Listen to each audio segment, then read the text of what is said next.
거지 같은 놈. 너무너무 답답하고 어디다가 하소연할 것도 없어서 대중적인 생각은 어떤지, 보통 이런 일을 어떻게 극복하는 게 맞는 건지 조언을 구하고 싶어 글을 남깁니다. 저는 임신 8개월입니다. 남편과는 결혼한 지 이제 갓 2달 정도 됐고요. 연애는 2년 정도 했어요. 뭐 얼마 안 됐지만. 이 사람이다 싶어 결혼을 결심하기는 했는데 남편은 저보다 1살이 어립니다. 뭐 호구조사는 이 정도로 끝내고 2년 동안 사귀면서 여자 문제로 속썩인 적 단 한 번도 없습니다. 그리고 남편은 저 만나기 전엔 여자하고 오래 사귄 적도 없고요. 여자에 얽매이지 않는 삶을 살았었더래요. 그러다 저를 만나고 저랑 처음으로 100일 넘고 1주년 넘고 2주년을 만난 거라 하더군요. 뭐 의심할 것도 없었어요. 여자 문제로 속썩인 적도 없고 그런 의심할 만한 일을 하고 다닌 적도 없고요. 시댁 부모님이 저를 너무 좋아해 주셔서 남편을 만나고 아이까지 갖고 속도 위반이지만 우린 행복하게 결혼을 했습니다. 근데 남편이 안 좋은 버릇이 있어요. 술만 먹으면 자제를 못해요. 나쁜 쪽으로가 아니고 취하면 계속 먹는 게 버릇이에요. 술을 잘하는 것도 아닌데 옆에서 누가 주면 계속 받아먹고 술을 자제를 못하더라고요. 그러지 말아라 했는데 안 그런다고 하고도 술을 먹으면 그게 잘 안 되나 봐요. 그것 때문에 어떻게 고칠지 서로 고민하는데 술을 또 워낙 좋아해서 쉽지가 않더라고요. 엊그제는 회사 사람들하고 저녁을 먹고 술 한잔 하겠다며 저보고도 나오라고 하더라고요. 웬만하면 저희는 거의 같이 다니거든요. 제가 임신했음에도 불구하고 저 혼자 집에 있는 걸 워낙 싫어해서 술자리도 함께 다녀요. 물론 거의 밥을 먹고 뭐 깔끔한 음식점을 위주로 술을 먹으러 다니거든요. 육회집이나 이런 데로. 그런데 몸이 너무 좋지 않고 감기 기운이 있어서 감기 더 심해질 것 같아 오늘은 집에 있겠다고 했습니다. 우리 남편 저 걱정 안 되게 조금만 놀다 오겠다고 하더군요. 퇴근이 9시 정도인데 밥집 도착해서 전화하고 2차 간다고 전화 왔더라고요. 어디로 가겠다. 그래서 알겠다며 얼른 먹고 들어오라고 했는데 12시 1시가 넘도록 안 들어오더라고요. 오겠지 하고 기다렸는데 1시 반쯤 이미 많이 취해서 전화가 왔어요. 혀 다 꼬부라진 소리로 노래방에서 놀다 오겠대요. 안 된다고 지금 당장 들어오라고 했어요. 지금 나 많이 아프고 당신은 유부남이야 라고 말을 했으나 이미 너무 취한 상태라 본인 스스로도 자제를 못하더라고요. 술 많이 먹으면 그렇게 노래방을 가려 해요. 저랑 같이 있을 때도 마찬가지고요. 그런데 너무 화가 나더라고요. 제가 홀몸도 아닌데 매번 이렇게 자기 통제가 안 되는 일로 나까지 덩달아 힘들게 하는 게 너무 화가 나더라고요. 그래서 지금 안 오면 알아서 하라고 했어요. 여튼 30여 분 통화 끝에 화를 내며 전화를 끊었습니다. 사실 들어올 줄 알았어요. 그런데 1시간이 지나고 2시간이 지나도 오질 않더라고요. 어느덧 시간은 4시, 5시. 어라? 노래방만 갔다 올 줄 알았던 사람이 5시가 지나도 오지 않는 거예요. 노래방만 갔다 와도 4시면 충분히 집에 올 시간인데 5시 반. 이건 엄연히 외박입니다. 잠 한숨 못 자고 심장이 너무 터질 것 같더라고요. 화가 미치도록 나서 전화를 했어요. 전화를 안 받더라고요.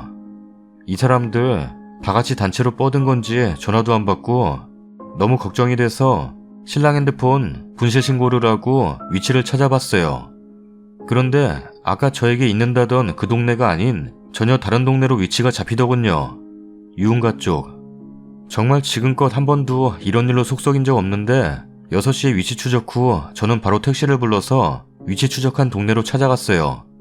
모텔이 여러 군데 있습니다. 한 30군데 정도 되는 모텔 주차장을 다 뒤졌어요. 신랑 차가 있나 없나. 임신한 몸으로 벌벌 추위에 떨며 정말 마음이 무너지더라고요. 위치는 계속 같은 곳. 그렇게 2시간 남짓 찾아다녔는데 차는 없었습니다.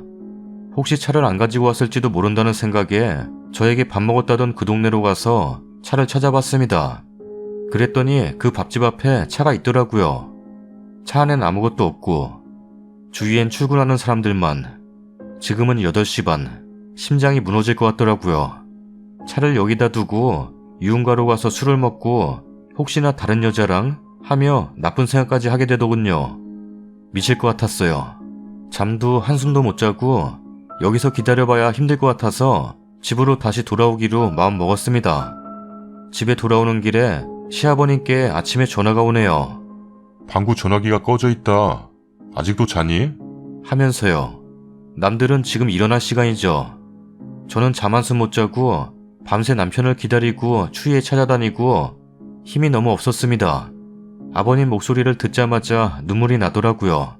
아버님, 외박했어요. 아직 안 들어왔어요.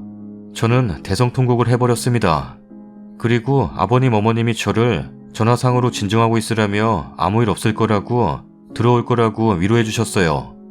연락되면 전화 주라고 하시면서.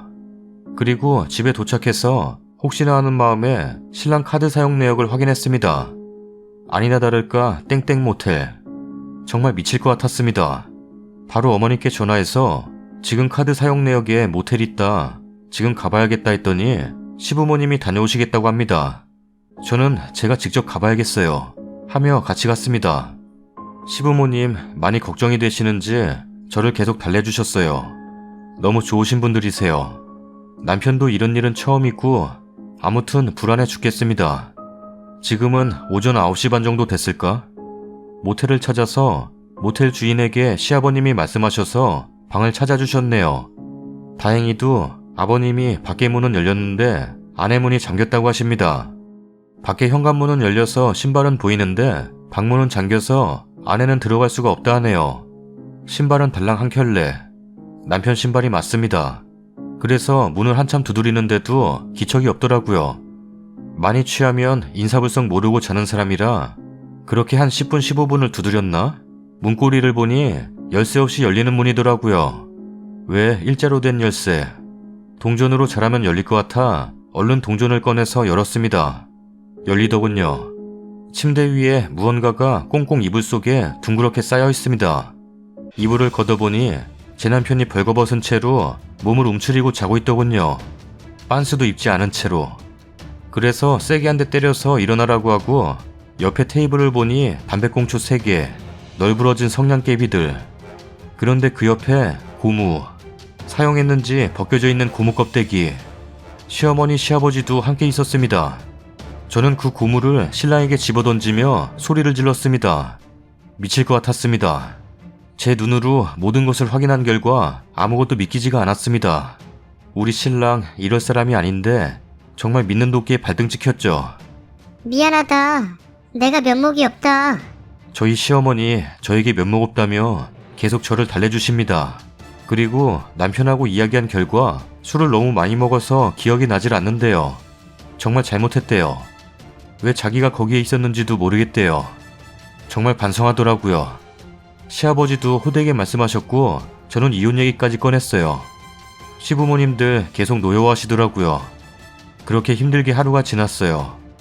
남편은 정말 반성하는지 아무 말도 못하고 계속 고개만 떨구고 정말 반성하고 뉘우치는 것 같았습니다. 그래서 이번 한 번만 용서하고 넘어가자 했어요. 술도 안 먹겠다며 술 앞에서도 한 잔도 안 마시더라고요.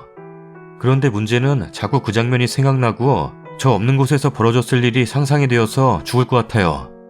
저녁만 되면 머릿속에 그려져서 자꾸 눈물만 나고 기억에서 좀 지워졌으면 하는데 지금 3일 됐는데 연속으로 새벽에 작은 방으로 몰래 숨어와서 울고 있네요. 어젯밤 신랑님께서 위로를 해주긴 했는데 용서해달란 말도 못하겠다며 너무 미안하다고 같이 울더라고요. 저 신랑 만나면서 우는 거 처음 봤습니다. 그런데 제 머릿속에서 자꾸 떠나질 않아요.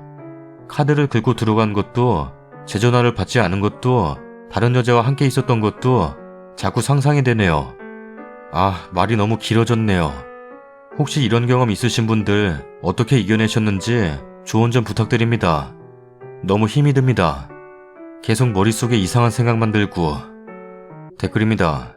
아우 진짜 남자들 사회생활 하면서 없어갈 수 있다고 하는데 글쓰님 이야기 보니까 남편분이 글쓰님께 나오라고 전화까지 하신 거 보면 비즈니스와 그닥 연관은 없어 뵈는데 회사 사람들이랑 그냥 가볍게 일 끝나고 한잔하는 뭐 그런 분위기였던 것 같은데 비즈니스니까 이해해라 이건 좀 아니라고 봅니다.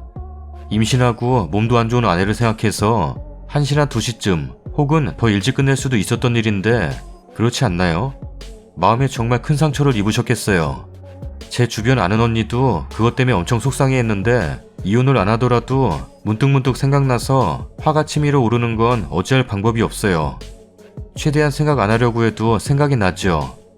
친정에 잠시 가 계시거나 여행이라도 좀 다녀오세요. 잠시 현실을 잊고 지내는 것도 한 방법일 거라 생각됩니다. 저는 임신 7개월이에요. 정말 속상하시겠어요. 정말. 임신까지 해서 이러지도 저러지도 못하는 상황에 선택할 수 있는 건 용서밖에 없으니까요. 아마 그거 오랫동안 생각나실 거예요. 물론 이쁜 아이를 낳으면 관심이 아이에게 쏠리니까 좀 나아지겠지만 전 결혼 전에 남편이 다른 여자를 만난 적이 있어요. 3자 대면도 했고요. 뭐 같이 잔 건 아니지만 저를 속이고 2번 데이트한 정도? 전 아직도 부들부들 떨면서 그때 일을 거론하기도 합니다. 세상에 태어나서 배신이란 걸 처음 당해봤고 상처도 많이 받아서 그때 얘기만 나오면 미안해서 어쩌지 못하긴 한데 저는 이 정도인데 님은 얼마나 힘들고 슬프고 가슴이 무너져 내릴까요? 그래도 뱃속에 아이의 아빠잖아요. 당장 용서는 하지 마세요. 말하기 싫으면 말하지 마시고 친한 친구나 가족이나 다른 사람들하고 여행이나 무박이라도 근처 바람도 쐬시고 쇼핑도 하시고 눈물이 나면 울기도 하시고 남편이 보기 싫으시면 친정에 며칠 다녀오세요. 최대한 빨리 우울한 기분과 멀어지려고 노력해보세요. 너무나 속상하실 테지만 힘내세요. 내 철없는 나이 많은 신랑도 술 마시러 갔다 하면 술한테 못 이겨서 기가한답니다. 그것 때문에 너무너무 스트레스 받았어요. 친정이라도 가는 날이면 기회다 싶어서 집 전화로 전화해서는 퇴근했다 또는 적당히 마시고 집에 왔어 해놓고 또 술 마시러 나가는 알리바이 먹히게. 근데 항상 저한테 뒷덜미를 잡히곤 해요. 신랑이 카페 마담하고 하트까지 날리면서 문자하는 걸 봤는데 온갖 상상이 다 들고 요것들이 내 친정나들이 했을 때 몸이라도 섞었을라나 싶은 것이 눈으로 보지 않는 이상은 모르는 것이니 상상만 계속 되더라고요. 지금까지도 사실 이상한 문자 들어오면 술집에서 명함 돌리면서 알게 된 아줌마들일까 싶고 한번 이상한 상상하기 시작하니까 이젠 우울해지기까지. 그러나 님은 다행인 게 시부모님께서 확실히 님의 편인 것 같으네요. 술을 저주시키든가 아님 금주시키든가 아주 극단적으로 해야 겁을 내실 듯. 아주 극단적으로 해야 겁을 내실 듯. 든든한 시부모님이 계셔서 다행이네요. 에휴, 여자의 애완이란. 추가 글입니다. 여행 가고 싶습니다. 그러나 지금 8개월 된 몸으로 어디 혼자 여행 가기는 무리입니다. 술이 제 남편을 잡아먹었지만 결국 선택은 제 남편이 하고 저지른 일이잖아요. 그게 용서가 안 되네요. 겉으론 용서했다지만 깊은 곳엔 응어리가 남아있네요. 시간이 빨리 지나가기만을 바랄 뿐입니다. 아주 미칠 것 같아요. 남편한테는 내색 안 하고 잘해주고 있는데 제 머리가 터져나갈 것 같습니다. 시간이 지나고 믿음이 생겨야 조금 나아진다는데 시부모님은 제 편이라 불행 중 다행이네요. 이게 버릇처럼 불어난다면 절대 못 살죠. 다만 지금 많이 뉘우치고 있다는데 거기에 불을 더 끼얹는 것 같아 내색 안 하고 용서하기로 했으나 계속 생각나는 이 억울함은 어디다 풀 곳이 없네요. 뼛속 깊이 상처가 되어서 헤어나오질 못하고 있어요. 여자의 애완이란. 믿음, 그것이 모두 깨져버리니까 정말 미쳐버릴 것만 같아요. 믿음, 자꾸자꾸 맴돌고 제 기억을 지워달라고 어디다 하소연하고 싶네요. 시간이 지나야 한다는데 평생 상처가 되어버렸는데 이건 어떻게 하죠? 마음이 너무 아픕니다. 댓글 달아주신 분들 정말 감사합니다. 작은 위로가 이렇게 큰 힘이 될 줄 몰랐네요. 아직 마음 정리가 되진 않지만 어디 혼자 멀리 갈 수 있는 입장도 아니고 지금도 문득문득 생각이 날 때마다 심장이 바닥으로 내려앉고 손발에 힘이 풀립니다. 그래도 견뎌내야겠죠. 제 남편 정말 많이 미안해하고 있습니다. 하지만 제 상처를 지우기는 너무 어려울 것 같네요. 앞에선 티를 안 내지만 제가 감당해야 할 제 몫이라면 감당해야겠죠. 용서를 구하는 쪽보단 용서를 하는 쪽이 마음이 훨씬 아프다는 걸 다시 한번 뼈저리게 느낍니다. 말 한마디, 위로 한마디 정말 감사드립니다. 다음 사연입니다. 결혼 6개월 차예요. 저희 시부모님은 여기 나오는 막장 시댁어른들 수준은 아니라 생각했었는데 시어머니들 며느리 싫으신 건 어느 집이나 다 똑같나 보네요. 시부모님이 얼마 전 저희 집 근처로 이사를 오셔서 뵙는 횟수가 늘어났어요. 시누이 둘 다 결혼해서 나가버린 데다 올해는 저희 신랑까지 나와버리니 집이 쓸쓸하다고 하시면서 작은 집으로 옮기시고 싶다 하셨어요. 그래도 이왕 옮기는 거 아들 쪽으로 옮기고 싶다며 저희 집 근처로 이사 오셨고요. 같이 식사하는 횟수도 많아졌어요. 처음에는 내가 예민한 건가 싶었는데 요즘엔 확신이 드네요. 식당을 가거나 하면 항상 저를 데리고 나가시려 해요. 처음엔 화장실 같이 가달라 하신 거였어요. 감자탕 집이었는데 감자탕 나와서 다 끓고 이제 먹기만 하면 되는 상황이었어요. 근데 갑자기 화장실 가고 싶다. 요즘 발목이 안 좋은데 신발 다시 신고 가다가 넘어질 것 같아. 하시길래 같이 가드렸어요. 화장실 나오셔서는 자리로 돌아가는 게 아니라 근처 빈 테이블에 갑자기 앉으시고선 할 말이 있다. 라면서 한 3-40분 의미 없는 얘기를 계속하셨고 그 뒤에 다시 자리로 돌아가니까 고기는 거의 다 시아버지와 신랑이 드신 상태였죠. 신랑이 살이 좀 더 추가하자고 하니까 시어머니가 입맛 없다. 라며 말리셨어요. 발목도 아픈데 입맛도 없다고 앓는 소리 하시면서 집에 얼른 가자. 라고 하시길래 저도 대충 먹는 둥 마는 둥 하고 나왔었어요. 근데 이 패턴이 계속 지속되고 있어요. 횟집에 가면 뜬금없이 줄 게 있다. 할 말이 있다. 라면서 잠깐 산책하고 오자 하시고 그래서 나가면 또 의미 없는 앓는 소리나 하시고 돌아와 보면 회 거의 다 사라져 있고 전 매운탕에다 밥 먹었네요. 처음엔 밥 먹고 소화시킬 겸 다 먹고 산책하며 말하자고 해도 막무가내이시고 시아버지도 따라갔다 오라 하세요. 이게 몇 번이고 반복돼서 결국 신랑한테 뭐라 했었어요. 주말에 신랑이 좋아하는 갈비찜 하셨다고 저녁 먹으러 오라 하시길래 가는 내내 신랑 교육시켰죠. 아니나 다를까 식탁 다 차려지자마자 갑자기 안방에 가서 할 얘기가 있다. 하시네요. 신랑이 말려줬죠. 밥 다 식어. 배고프니까 먹고 말하자. 라고요. 그래서 처음으로 시아버지랑 신랑이랑 같은 타이밍에 식사했네요. 근데 시어머니가 갑자기 일어나셔서 부엌 가시더니 일회용 장갑 끼고 오셔서 엄청 빠르게 갈비를 바르시더라고요. 바르시는 족족 신랑이랑 시아버지 밥그릇에 올리고요. 세상에, 저한테는 하나도 안 주셨네요. 저도 오기가 생겨서 꿋꿋하게 갈비 제가 집어먹었어요. 그러니까 갑자기 그 양념 다 묻은 일회용 장갑 끼신 손으로 제 손을 탁 치시더라고요. 하루 종일 굶었냐? 왜 이렇게 빨리 먹냐? 천천히 좀 먹어라. 밤도 좀 먹어보고. 이러시며 제 밥 위에 올려주신 게 밤이었어요. 그 전에 하셨던 행동들이 다 이해가 가더라고요.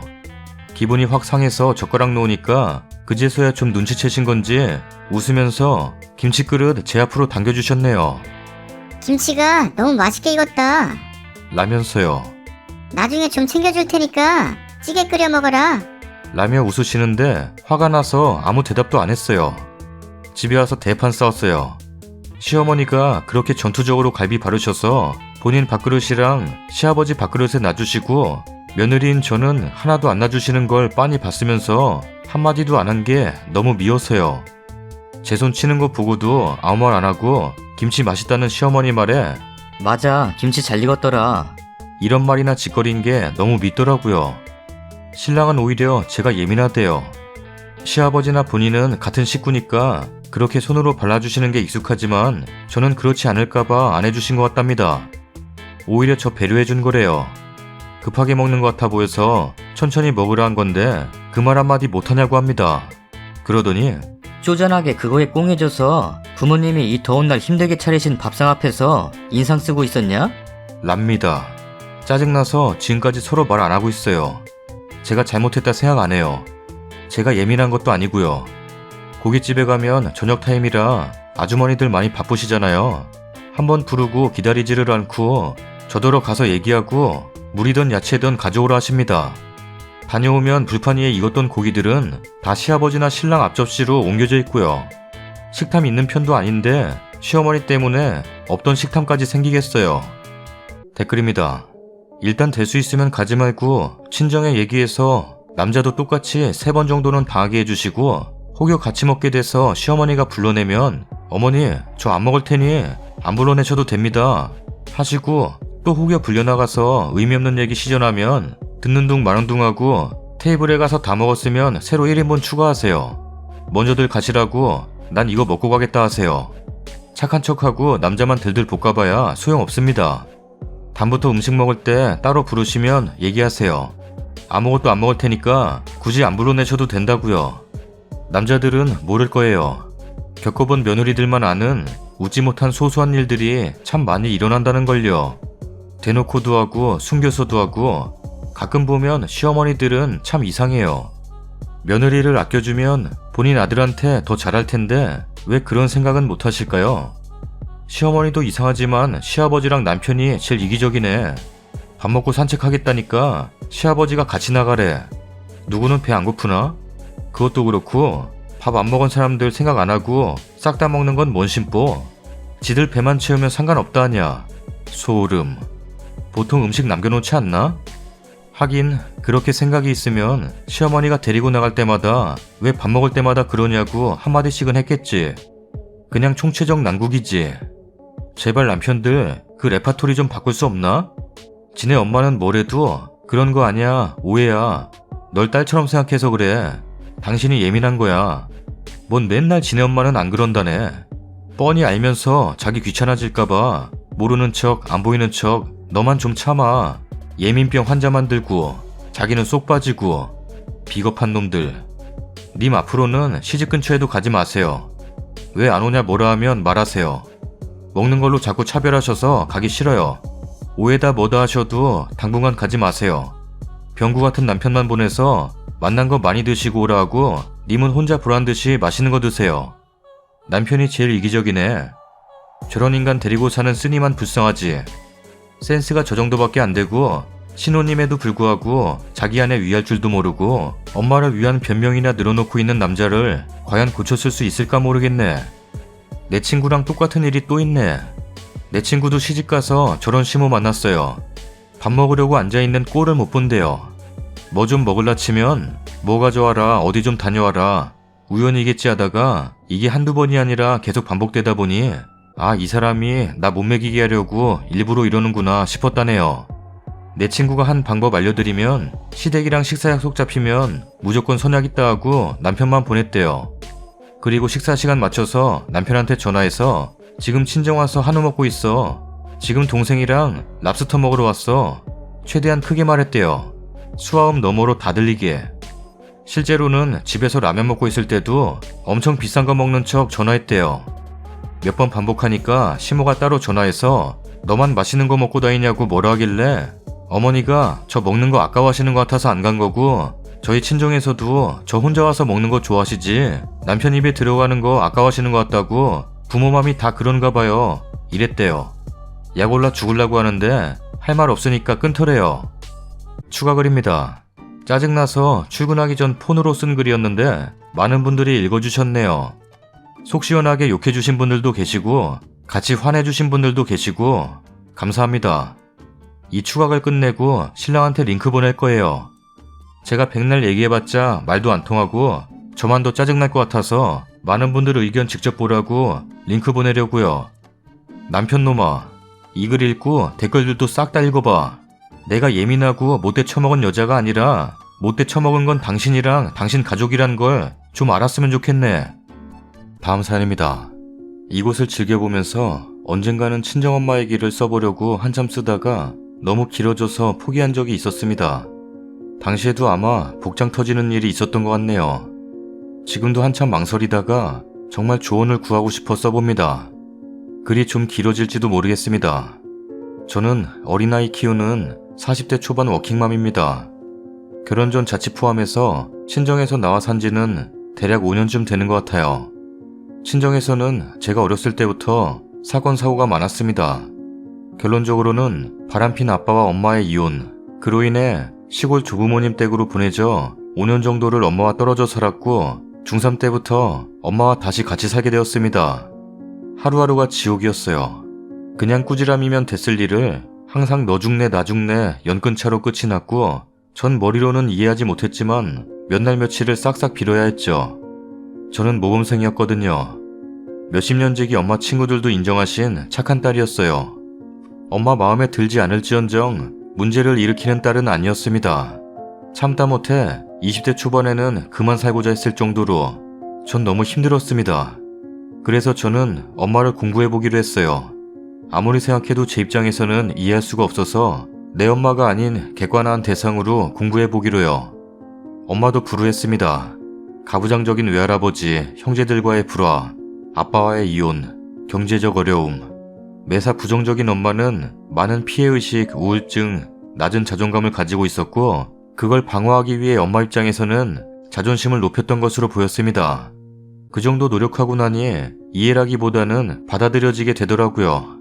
엄마를 있는 그대로 보자. 조금은 편해졌습니다. 그런데 저와 같은 과정을 겪었던 우리 오빠는 그렇지 못했던가 봅니다. 외골수에 아집 있는, 별로 열려있지 못한 성격이 되었습니다.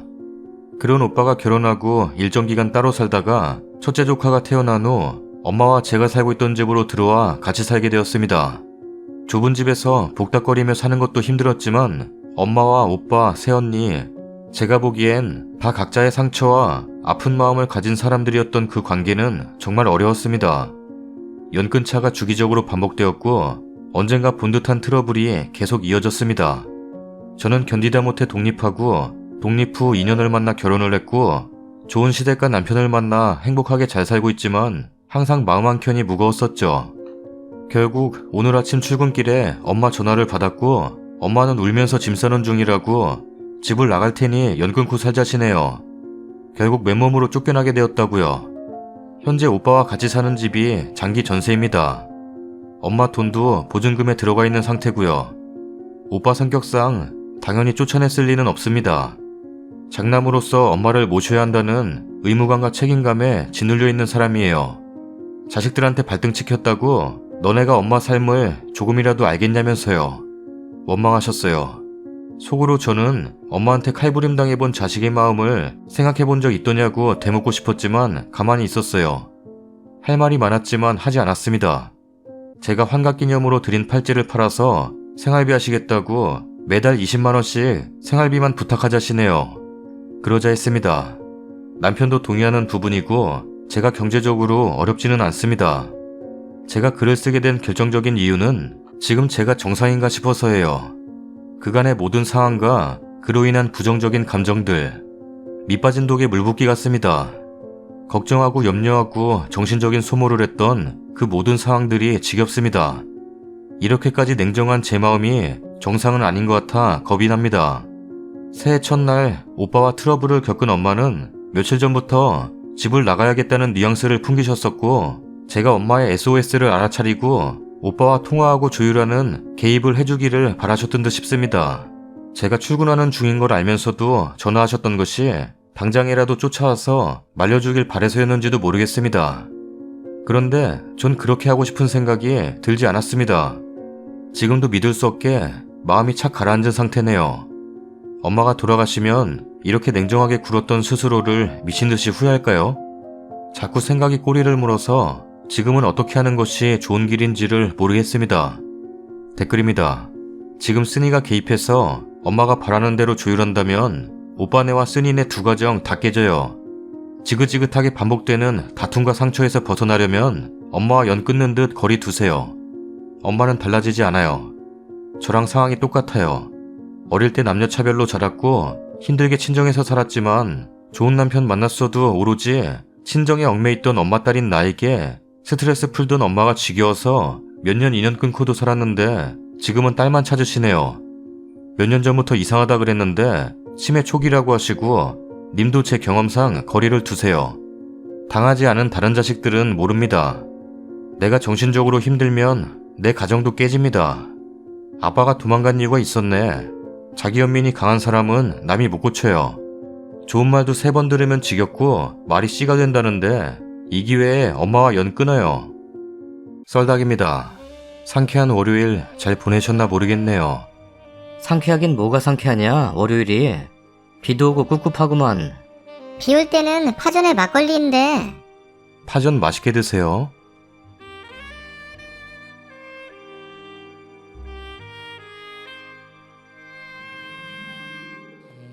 파전 땡기네. 대파밖에 없는데 파전 만들 수 있나? 야, 그냥 라면 먹어.